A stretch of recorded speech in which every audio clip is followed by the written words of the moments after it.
आप सुन रहे हैं अपना भोजपुरी नंबर 1 की प्रस्तुति। DJ Subhash Jagdishpur, Balaji recording studio Jadavpur. केतना प्यार करीले तुहसे, केतना प्यार करीले तुहसे, कोई से बताई हनुमान ना होई किसी ना चीर के देखाई, हनुमान ना होई किसी ना चीर के देखाई। डीजे सुभाष जगदीशपुर,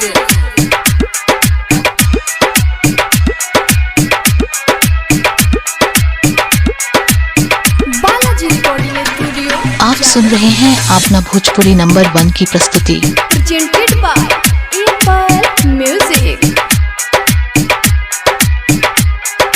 हथवा बोलिड से काट के, हथवा बोलिड से काट के लिखनी हो तोहरे नाम हो, तोहरी याद में गोरी हो बीताइल सुबह हो शाम हो।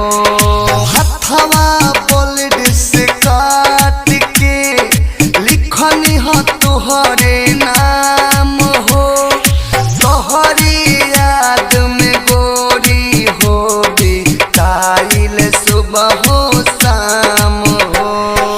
मनवा करेला तोहरे के देखी कहिले सच्चाई, हनुमान ना होई किसी ना चीर के देखाई, हनुमान ना होई किसी ना चीर के देखाई।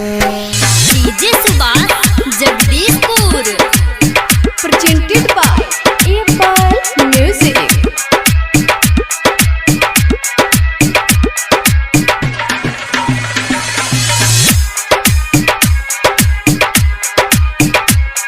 आप सुन रहे हैं अपना भोजपुरी नंबर 1 की प्रस्तुति।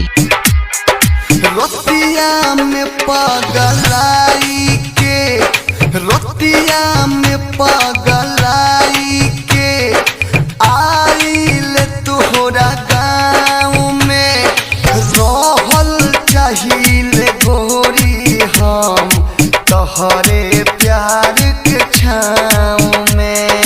रोतिया में पगलाई के आइल तोहरा गाँव में, रहल चाहिए गोरी हम तोहरे प्यार के छाँव में। दूर किस बेदर विदेश लाले यादव के दिहलू तार पाई, हनुमान ना होई किसी ना चीर के देखाई, हनुमान ना होई किसी ना चीर के देखाई। Balaji recording studio Jadavpur, presented. आप सुन रहे हैं अपना भोजपुरी नंबर 1 की प्रस्तुति।